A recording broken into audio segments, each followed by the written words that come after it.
Bugun biz ko'z shifokori, oftalmoplastik jarrohligi bo'yicha mutaxassis Dilshodxo'ja Hamidullayevich bilan ko'z protezi haqida gaplashamiz.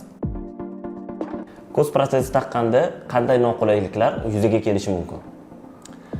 Ko'z protezini taqqanda avvalambor noqulaylik yuzaga kelishi kerak emas.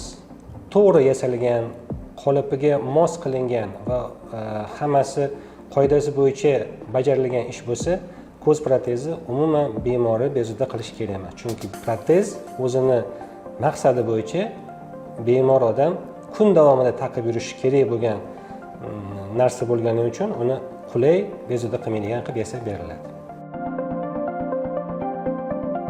Protezni qanday turlari bor? Protezni yasalgan materiali bo'yicha shisha protez bo'lishi mumkin yoki akrildan yoki sodda aytganda plastmassadan yasalgan turlari bo'ladi. Oxirgi paytlarda butun dunyoda faqat akrildan yasalgan plastmas protezlar keng tarqalgan, chunki bu protezni yaroqlilik muddati, chidamchanligi, tashqi muhitning ta'siri kamligi bilan ajralib turganligi uchun hozirgi paytda butun dunyoda asosan plastmas protezlardan foydalanishadi. Protezni taqqandan so'ng bilinib qolmaydimi?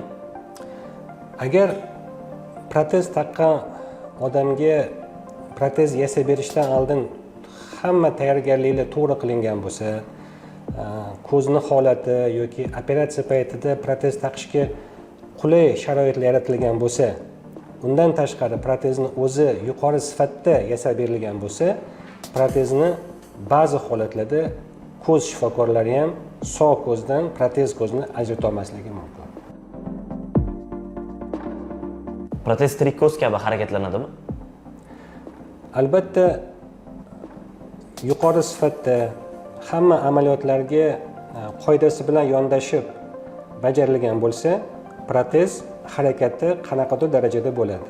Lekin biz hamma tushunishimiz kerak, ko'z protezi sog' ko'zga nisbatan harakati biroz chegaralangan bo'ladi. Lekin albatta harakati bo'ladi. Va bu harakatning miqdori begona odam bilan yuzma-yuz muomala qilayotgan paytda bilinmaydigan bo'lishi uchun yetarli bo'ladi.